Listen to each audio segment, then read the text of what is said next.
And now a look at the UK. The United Kingdom is witnessing another surge in COVID cases driven by the highly transmissible Delta variant that was first detected in India. The surge had earlier prompted the government to extend the lockdown easing by another 4 weeks. But now England at least seems set for the government to kick off the final step of a 4-step roadmap out of the lockdown. This comes as 24,248 new COVID cases were reported in the UK on Sunday, alongside another 15 deaths.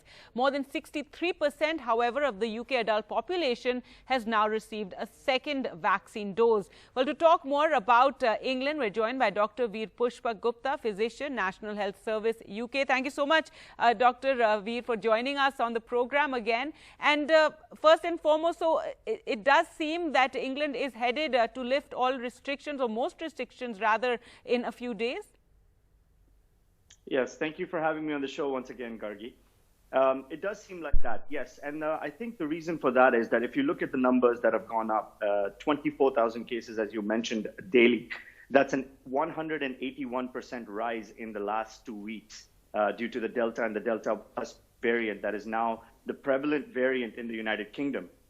However, if you look at the graph and you compare it to December 17th, which is the last time we had 24,000 cases, you'll see that the hospitalizations and the deaths are very, very low at this point.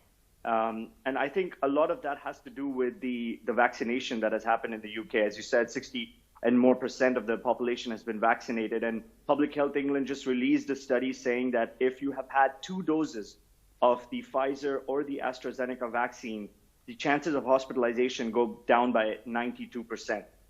So at the moment, we're seeing high numbers of cases, but we're seeing mostly cases that do not require hospitalization, and the deaths are steadily increasing very, very slightly, but not at the rate that we saw in December. And I think that officials are taking that into account. Now, we have to wait and see how that number goes up, and if it goes up at all, and whether these vaccines have some sort of resistance to the effect of the Delta virus. And I think that remains to be seen. But at the moment, things look like the vaccines have made an effect. Right, and 19th July is when, we're expecting that the announcement will be of lifting all restrictions. But what are the concerns that remain, and what about schools? What is the thought there, and what are the indications from the government? I think schools are the main concern, and I think young kids and young population are the main concern because they have not been vaccinated yet. And the UK just recently opened the vaccine to everyone above 18. And now they're planning to go ahead with vaccinations for the younger population as well, because as we know, the Delta variant affects the young more than it affects the old. And we saw that in India. We're seeing that now in South Africa, who have just gone into a new lockdown for their 3rd wave. So I think we have to be cautious. We have to be careful. I personally do not agree with the fact that all restrictions should be lifted at once.